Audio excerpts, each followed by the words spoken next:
Hello dog lovers, my name is Samantha and I train you on how to train your dogs. And today we're going to be talking about the recall command, which is one of the most important commands when you're out and about and you want your dog to come back to you. Go ahead and start with the first thing that is most important, which is to have a recall command, a verbal cue that you are signaling to your dog that it's time to return to you. A lot of times I'll see people using their dog's name and expecting their dog to come to them when they use their name. Your dog's name is not a command, it is just their name. It's a point of identification, it is not a command. So you want to make sure that you're being very clear and structured in what it is you want for them. So letting them know, come, that you want is what you want. You just need to be clear in what you want so your dog can respond to that. First is having that verbal cue.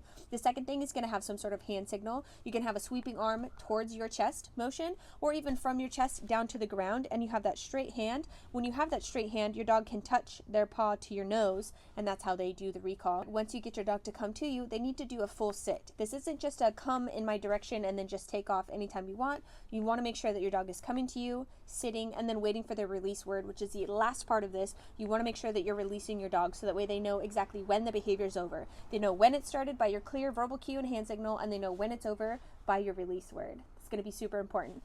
Another tip is to make sure that when you're first practicing this behavior that you have your dog on a leash so that way you can gently guide them towards you if they are not responding to your recall, because they have no idea what this word means, whatever word you choose for it. They have no idea what that word means, so you need to show them what that word means. So having a treat is motivating them to come to you, and then you associate that word with that action over and over. They'll learn it. And the other thing is if they're not, you have that leash, and so you can give them a gentle tug on their collar to come towards you.